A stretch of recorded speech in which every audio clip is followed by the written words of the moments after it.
Hello, everybody. Welcome. My name is Craig Arenti, and welcome to the world's greatest podcast. I am officially the world's greatest podcast host.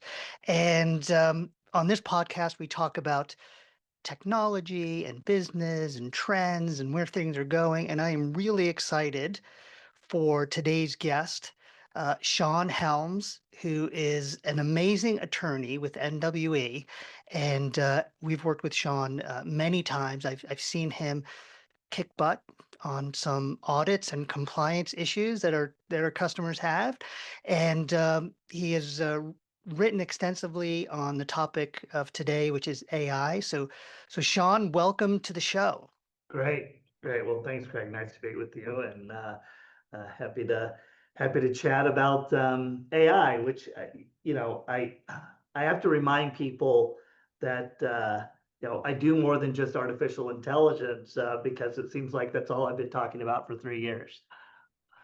Well, I know you from before AI, so I know you from we have our own audit intervention product that we sell to our customers. So that's my AI that I know Yeah. you about. But you know, first of all, I was on your website today, and you're like the you're like an assassin because you're first of all, you're the only one without a tie of all the partners in your photos. And you've got this easygoing, nice personality, so easy to talk to, but man, you're in that negotiation, you're on the other side of a vendor and you're representing your client.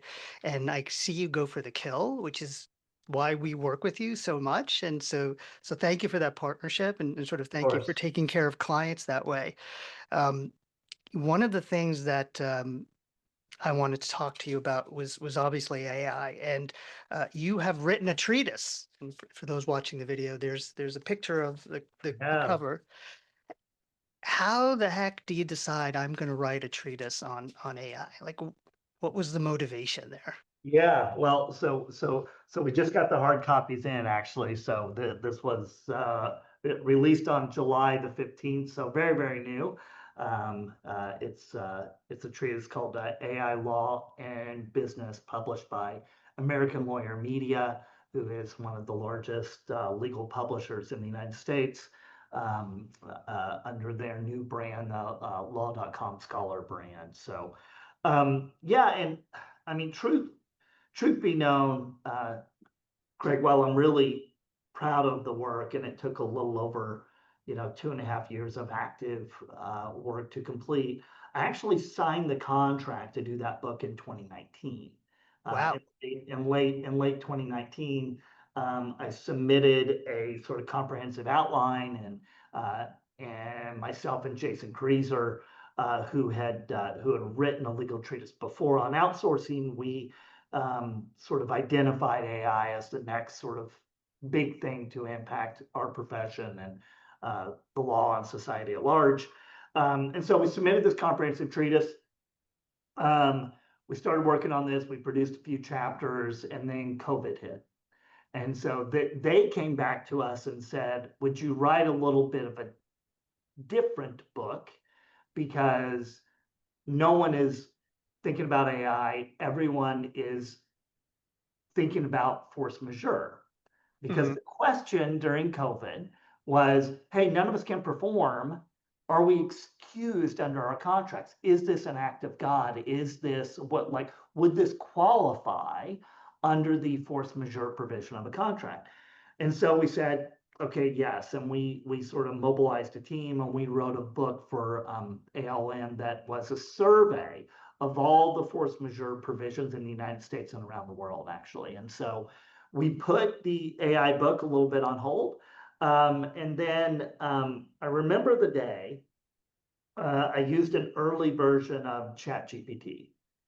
And I think I posted on LinkedIn the day I used it and said, like, if you haven't used it, go use it because this is amazing. And it was one of those like personal wow moments for me where when I used it, I'm like, this is going to change everything. Mhm. And so I went back to American Lawyer Media and said, hey, remember the AI treatise? And they said, of course we do. And I'm like, okay, like we got to lean into this. Like now is the time. And so we did. We brought on a third co-author, Chris Cyrus, and me and Chris and Jason Kreezer spent the next 2.5 years and wrote the treatise, which we're really really proud of. It is the only comprehensive work in the space at the where sort of law meets AI. Um, there's a lot of different aspects to the treatise. It isn't a typical legal treatise, in large part because the law is still developing I around. was going to ask that. How do you keep it up to date? I would imagine Yeah, if you started writing it in 2019, there are different cases and different precedents and different laws, like even in the last it few was months. totally outdated. I mean, the stuff that we had written early was completely outdated. We had to completely redo it. In the 2 years since we started like actively writing, in the 2.5 years we were actively writing it, by the time it came to publication, it was out of date. And so we had to go back and update things. And I was extremely disappointed because the Anthropic and Meta cases, the Anthropic and Meta copyright cases came down 3 days after the cutoff of the publication. And so it is already outdated, but not to worry because we are contractually obligated to update it twice a year. I was Uh, going to say volume two. That's a revenue yes. stream for you. Come on. That's well, well, yeah. In order to keep it relevant, we obviously have to update it, and we're doing that. But yeah, it was. It's interesting, Craig. You comment. Uh, you knew me before AI, and that's true. What I will say is, you know, I was working on artificial intelligence in the '90s, and at William Jewell College, this little undergraduate school I was at, and I have been predicting an inflection point in artificial intelligence for 20 years, and I've been wrong for 19. Um, you just need to be right once. yeah.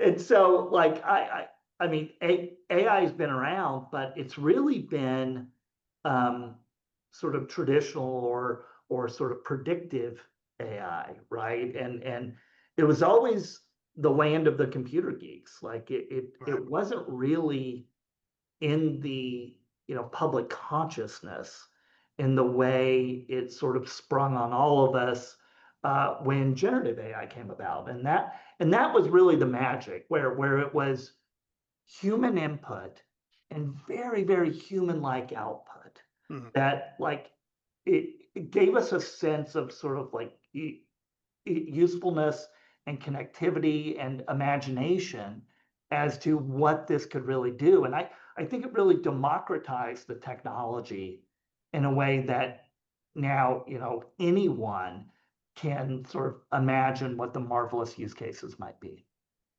I remember when Microsoft and ChatGPT did their big announcement a couple of years ago now, and I was like, I gotta get this. I gotta get this. I don't know what I'm gonna do with it, but I gotta get it. So, we are Microsoft users at this company, and so we got a couple of licenses for ChatGPT, and I was like, what am I gonna do with it now? It's like I didn't know what to do with it.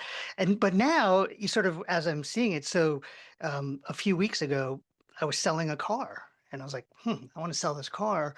So I went on one of these AI bots and I said, I need a contract to sell a car in the state of New Jersey and I want it to be I don't ever want to see this person again. Like I want it to be ironclad. Like just Yeah. I'm selling it under cost and they're just gonna buy it and there's nothing wrong with it, but no warranties. And boy, it gave me 3 pages of stuff. I changed a couple of things and I handed it to them and and that was all she wrote. But that was so much of a different experience. I think before that functionality was there, I could still go on to, legal Zoom or something and Yes. find templates and but I took 3 hours and made it 5 minutes for me in that one, and that's not a work situation. That's a home life situation. Like I actually use generative AI outside of work, which I was like, huh, that yeah, Yeah. I get it. Other than making goofy pictures of my friends, like I used it for that, but like this Right. is actually functional.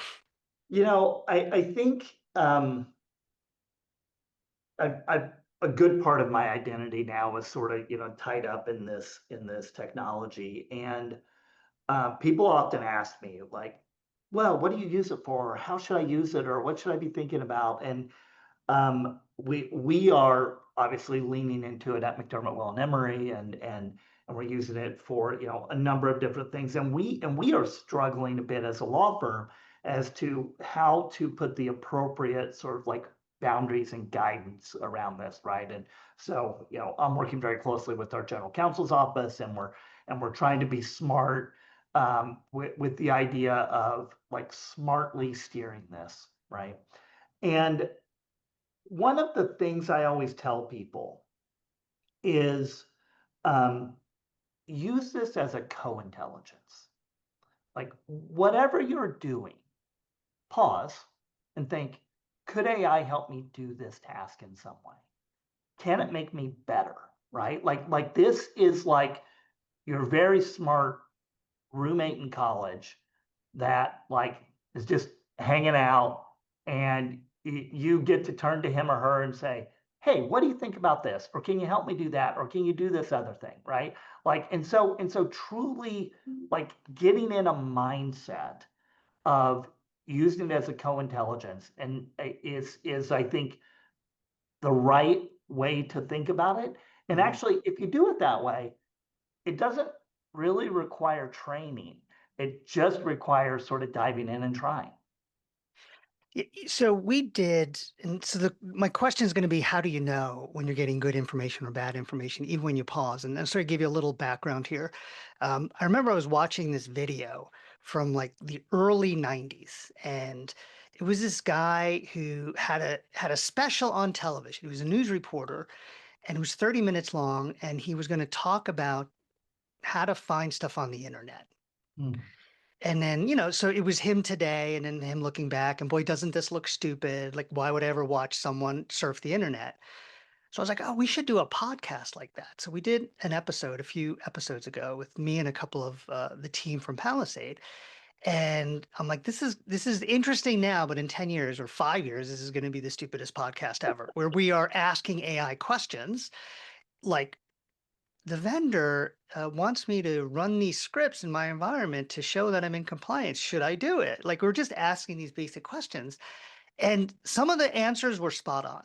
And some of the answers were the worst possible thing that you could say, but it sounded credible. Of Yeah. course you should run the scripts. Who knows better than the vendor? Like, and I'm Yeah. like, did the vendor Yeah. write this? Is there some like Well, this is like, how do you know? Even when you pause and think, like, it yeah. sounded good, but man, that would be horrible. Um, During the very early days of ChatGPT, I would do this presentation and I would talk about, I asked ChatGPT who were some luminary alumni that came out of William Jewell College, this little, small little school in Liberty, Missouri. And it came back with Harry Truman and Walt Disney and the founder of J.C. Penney's, and like all these people are. I'm like, well, if those people would have graduated from William Joe College, I can guarantee we wouldn't have the same problem raising money that we do. Right, right. Um, but what I mean, I knew that those people didn't graduate from William Joe College, um, but it lied with confidence. And it actually started out and said, William Jewell College is this small liberal arts college in Liberty, Missouri. True, absolutely true. Um, and some notable alumni that have graduated the school are the following, and sort of listed it out. And we also, as humans, have this like automation bias where we just believe the stuff coming out of the computer is accurate because it has more information, it doesn't make mistakes, it does perfect math, right? So like we tend to just believe it. Um, and the statement I was always make is that it's amazing and sometimes amazingly wrong. And you kind of can't tell the difference. And so when we talk about um, decisions or information that's coming out, and you have to have a human in the loop, I always change that to say you have to have a competent human Okay, because that's a good point. because it has to be a person that already kind of knows the answer. And Right. so, like, the best way to use these tools is to use it in areas where, I mean, Craig, I have, I have, there are topics that I have likely forgotten more about in my career than people have ever known. But if I'm reminded of those things, I remember and I'm like, Yep. oh no, it's not this or that. And so, really, operating within a domain that you understand, but using it as your co intelligence, I think is the right way to do it. If you're blindly going into it, just believing the output, hallucinations are still there. Now, like, are they dramatically decreasing? They are, but the hallucinations are still there. And the other thing to keep in mind is there are a lot of urban legends that continue to be repeated by humanity. And that is the information that all these LLMs have been trained on. And so there are urban legends in the law that if you ask it a question, it will spit back that incorrect urban legend. And you have to be a trained professional in the space to know whether or not it's accurate. And I remember, again, going back a couple of years when it hit the public conscience that this thing was out there, right? Because you were talking about it in the 90s, you were working on it in 2019, but really the public didn't get to view it until ChatGPT. But shortly after that, I remember the articles about the lawyers who got caught writing briefs Yes. with references to case laws that just Don't never even, happened. It's like, so, and you mentioned that you guys are using it internally. So I'd imagine, um, you know, me turning back the clock to when I was in law school, we had Lexis and Nexus, and it was a black screen, like it wasn't even a GUI screen, right? It was sort of, and you had to print case law out and sort of, or went to the library and took out the books, and you had the supplements, and but I'm assuming people aren't doing that. I'm assuming there'll be LLMs around the law, and yes. hopefully a little better trained than what's out there for me to use for free. Absolutely true. There are a number of companies that are doing great work in this space. Um, one of our co-authors, Chris Cyrus, actually just went to Thomson Reuters to work on a product called Co-Counsel and to work with Westlaw on their, artificial intelligence initiatives. There is a startup called Harvey that sort of specializes in the legal AI space, really trying to train these LLMs and use multiple models, but it will constantly go back and check the original material in order to reduce the hallucinations around these points. And so yes, there's extremely good progress being made in this space, and it will not be long before you will just be able to put in the legal question and with an extremely high degree of confidence get back the answer with the correct citations and the legal theories around it. What I think is even more interesting is that the general purpose models, Chat GPT with deep research enabled, um, also already does an amazingly good job at coming up with the legal answers. And so, we are only a few years away, I think, from much of the work that a young lawyer does being completely automated by AI. I'm seeing it, so you're obviously lawyer, legal field. I'm a business consultant. So we're seeing it impact, I would think, any consultant, sort of anyone who has information.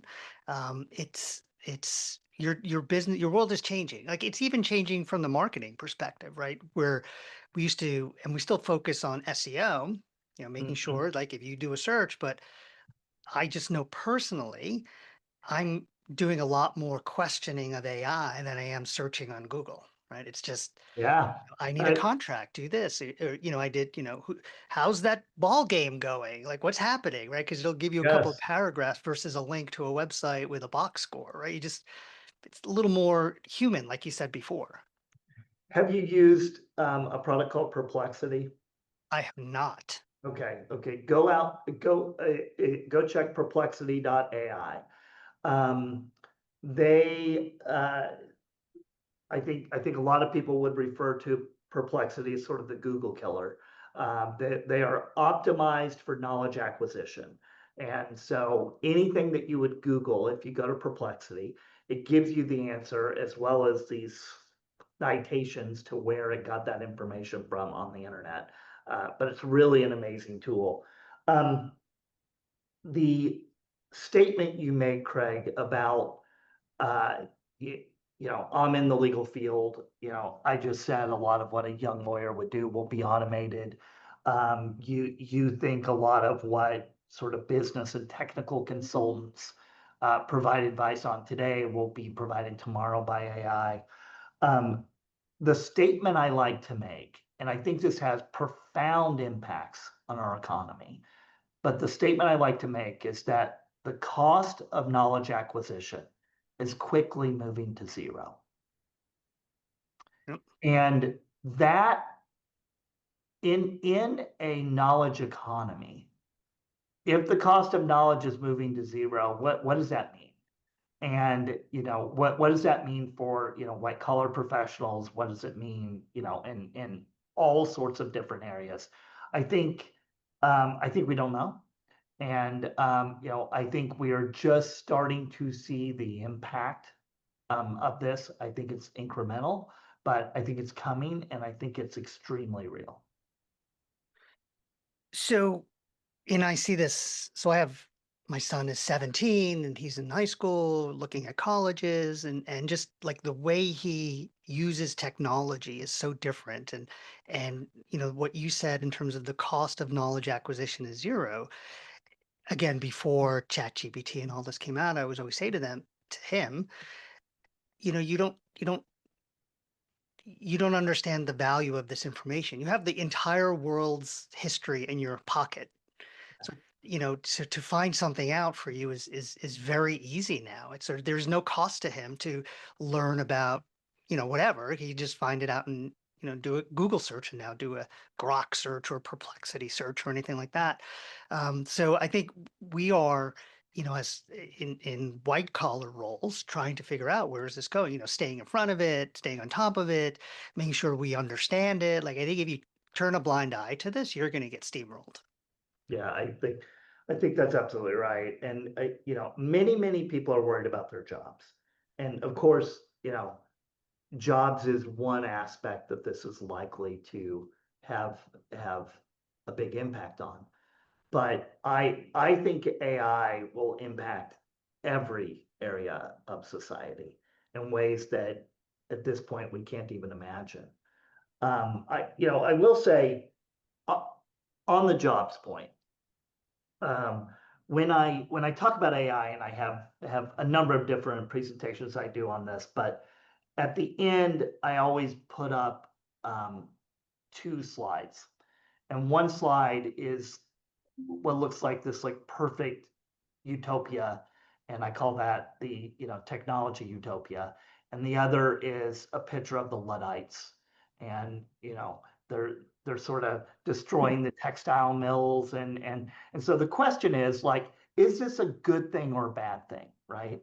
And I think anytime we realize there's something that might be an existential threat to how we view our livelihoods or our existence or our worldview, um, people tend to always be scared and think it's a bad thing.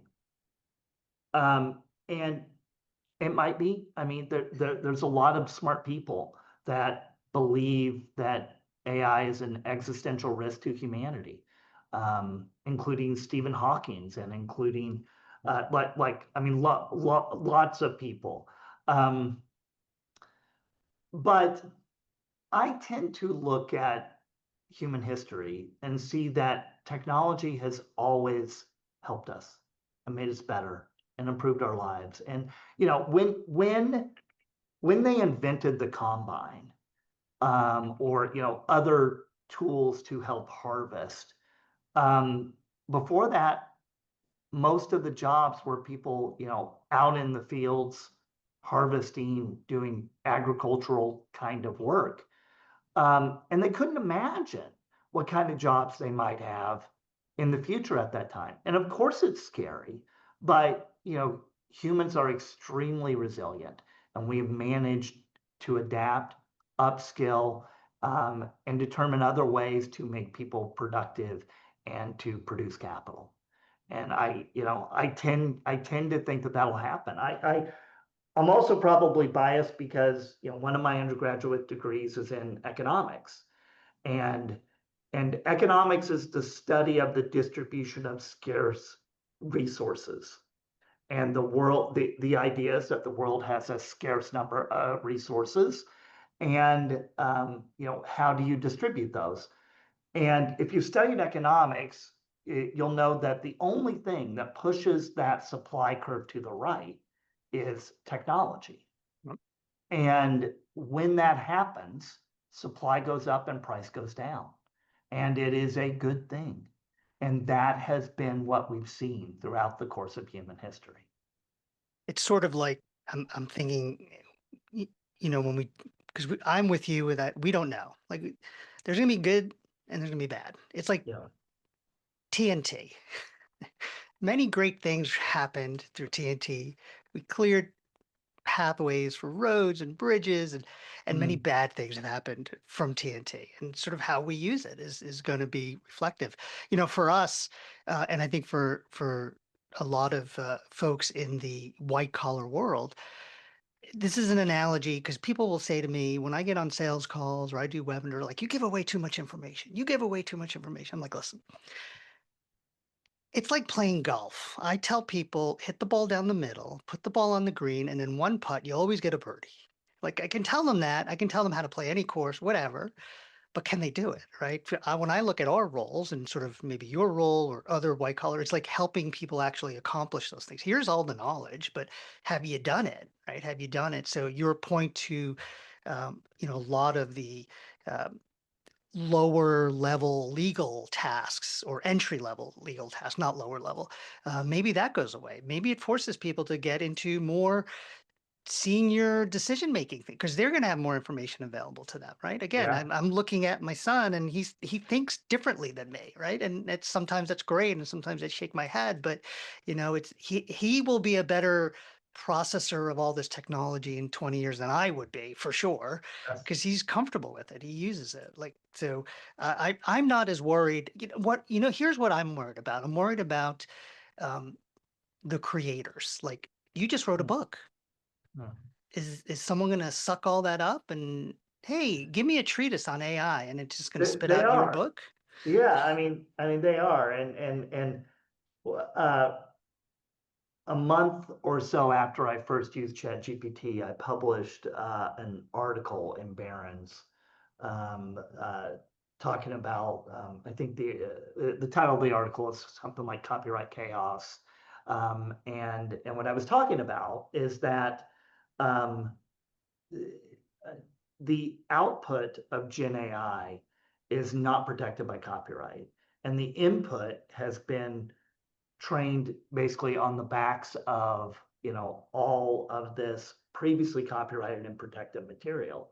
And so what does that mean, and how do we think about um, sort of human creativity and innovation?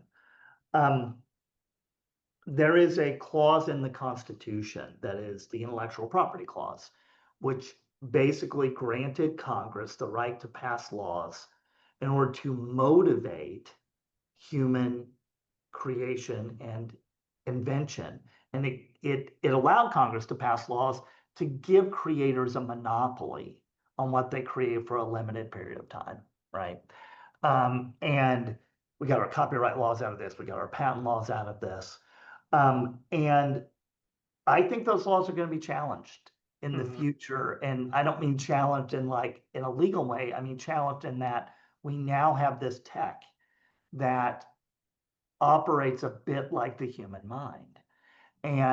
But yet computers don't have to be motivated to create, and computers don't have the sweat of the brow, and computers are not the output of a computer does not have the necessarily creative element that entitles it to copyright protection, right? So we've known, for example, the information on the telephone book is not protectable by copyright. We've known that paintings by an elephant are not protectable by copyright.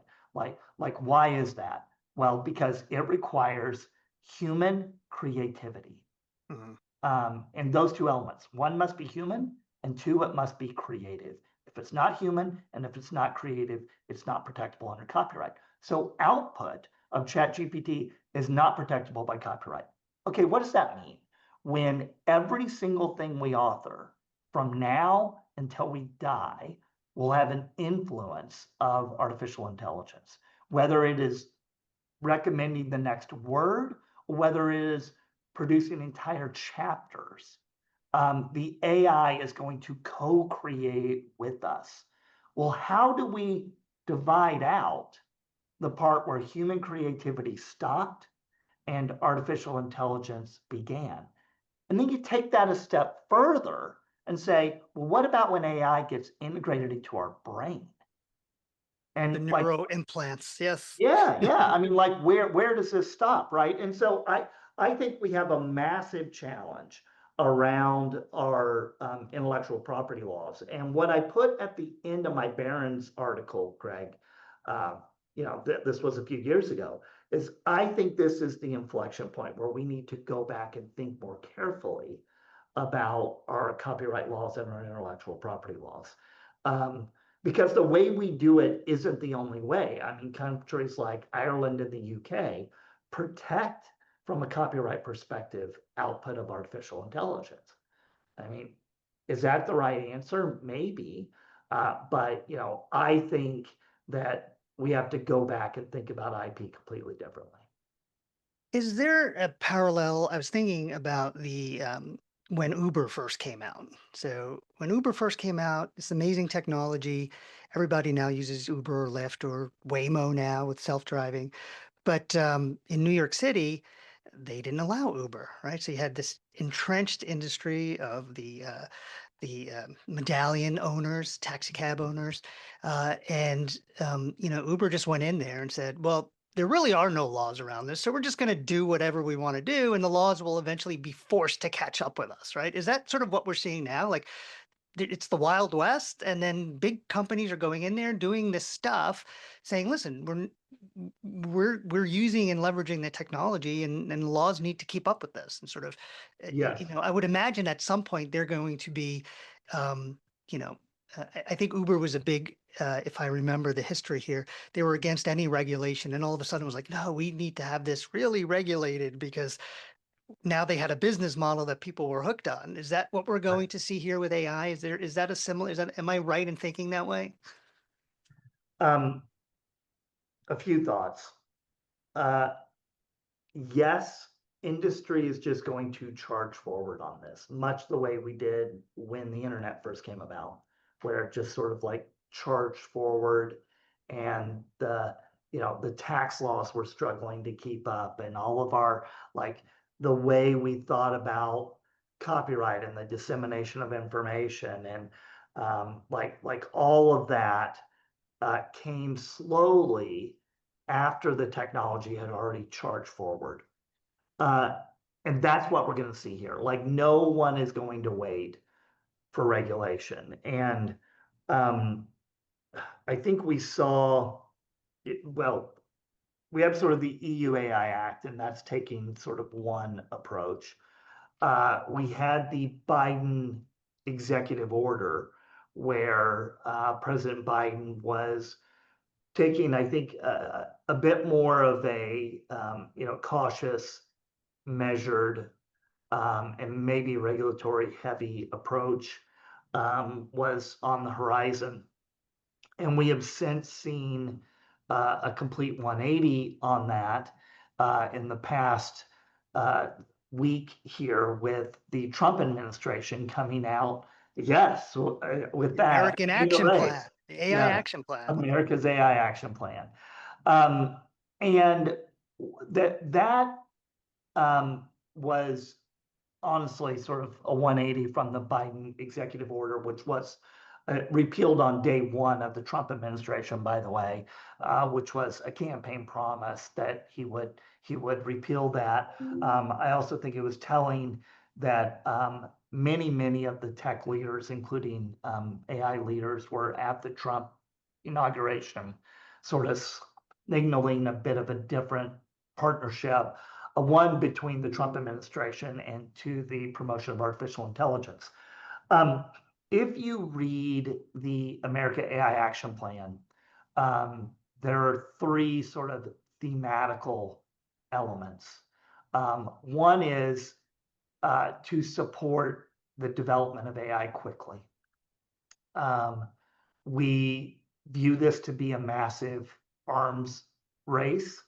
I think if you think back in the history of the United States, we've had a number of, we had sort of the space race, and we had sort of the arms race, and we've had different times where we viewed um, our ability to keep up from a technological perspective as being a key aspect of national security and prominence. That is absolutely the case with artificial intelligence. And the Trump administration is getting behind that and saying, we are not going to step in the way with heavy regulation. We actually want to promote AI development. And that is one of the key tenets.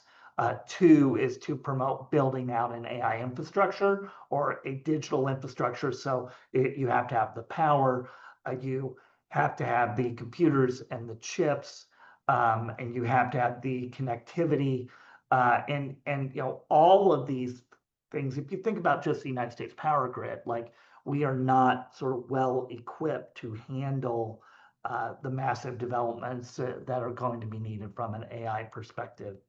And the third aspect is international diplomacy and security around AI. I've already mentioned that this is an arms race. I think many people believe that this is the next frontier. Um, it's not about can you build a nuclear bomb. It's about how do you control society? How do you build a super intelligence Mhm. who is further ahead from an AI perspective will dominate the world. And we are keenly interested in exporting American AI because the values that America supports are built into these models, and we want them to be adopted worldwide. And so, based on these three pillars, you now have a plan that is a strong support of AI development that is largely about deregulation and support of the industry.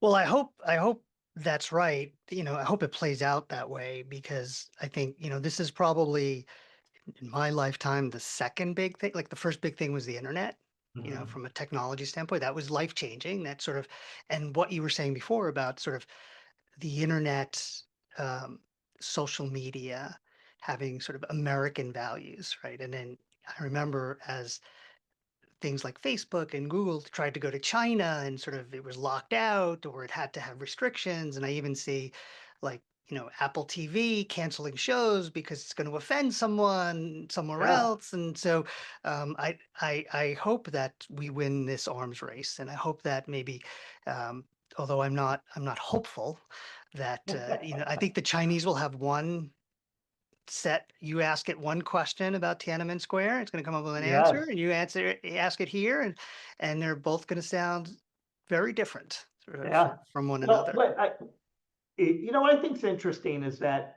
the AI action plan I described, I think might be a little bit, predictable for a person that would just assume a Republican administration would be, pro-business and deregulation. I'm not, I wasn't so sure it was going to go that way. I mean, Elon Musk is the biggest proponent of AI regulation of any tech leader. Like he was the only person in industry that was supportive of the rather draconian California bill on this point, and he has come out and said there needs to be national restrictions and coordination and regulation on this. And as between the 80-year-old real estate developer and Elon Musk, I thought the Musk mantra around this may win the day. Now, of course, Trump and Musk have had their falling out, but it is not gone that way. I think there's a really interesting parallel too, by the way. The Clinton administration in the 90s, when the internet was first coming about, came out with a policy framework called the Framework for Global Electronic Commerce. And it was a almost Adam Smith inspired laissez-faire, let the market do its thing mantra that basically kept the federal government out of regulating the internet for many, many years. And I think sort of established a bit of a roadmap for the role the federal government should play in emerging technologies. And and this came out under a very progressive administration only months after that same administration proposed a single payer United States healthcare plan. Mm. So this was not a small government, late Clinton administration. This was a very early, extremely progressive, heavy government Clinton administration. But they looked at this emerging tech and said, we need to stay out of this and let the market do its thing. Now, I'm obviously drawing a parallel here to artificial intelligence. It's not a fair comparison, I don't think, because I think AI does things that are much more, I don't know if intrusive is the right word, but certainly more impactful than just pure connectivity of humans, which is what the internet did. But I do think it's an interesting parallel. Well, we've noted, listen, we have, we were talking about marketing before. And so now we have to track, we go out and we pay for a service and it goes out and looks at all of our competitors' blog posts and things that they publish and who's ripping us off. Like who's like, so now we get these reports. This article that so-and-so wrote is 93% plagiarized from what you wrote 6 months before. It's like, so I go back to them and I sort of needle them. I'm like, hey, I'm going to start publishing these reports if you don't change this. But it's a cat and mouse thing Yeah, for sure. yeah, But it definitely has changed, and it's changed the way we approach our business and sort of and sort of the marketing to the delivery to the just how we're doing this podcasts. I don't know if we would be doing podcasts before, like, because we needed another channel to sort of talk to people, right? And this is just right. another one. You can't well, I guess you could AI this, create a podcast if Craig and You Shawn were could, you talking. could. I mean, I have a digital clone of myself, Craig, that I often show when I do these AI presentations. Having this digital clone, that looks a lot like me, say words I've never said.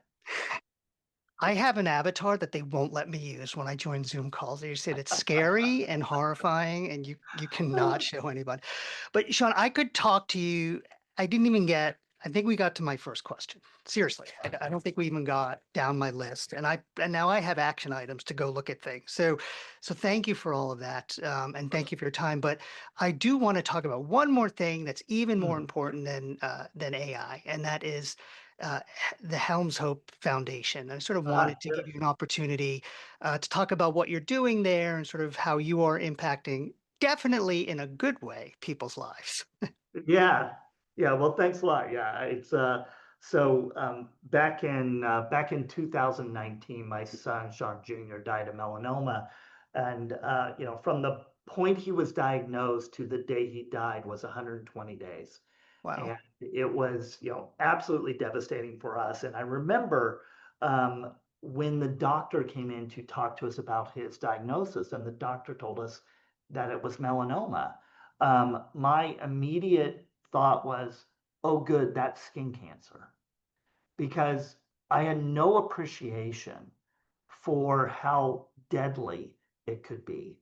And I think I'm a relatively educated, worldly guy, but I just had no idea. And I thought, well, if I didn't know, how many people else out there don't know about skin cancer and the fact that it can be deadly, and that 20% of Americans will get skin cancer. Like, people I just don't didn't know know. this. I Yeah, didn't know yeah. until you told me. Yes. Yeah, and so it's there is no national awareness organization for skin cancer. Um, there are organizations out there that do research and development. There are some national organizations out there that are trying to find the cure, and that is extremely noble. And we are spending literally billions of dollars to find the cure to melanoma and other kinds of cancers. But here's the interesting thing about skin cancer. We know the cure, and the cure is to catch it early. And so we preach the front end of skin cancer. We want people to be aware of this. Like, we are trying to be the Susan G. Komen for skin cancer. And so we are preaching prevention, we are preaching awareness, and we are preaching early detection. Because if you can catch a skin cancer in the early stages, 01 or 2, your chances of survival, even from melanoma, are in the 90s.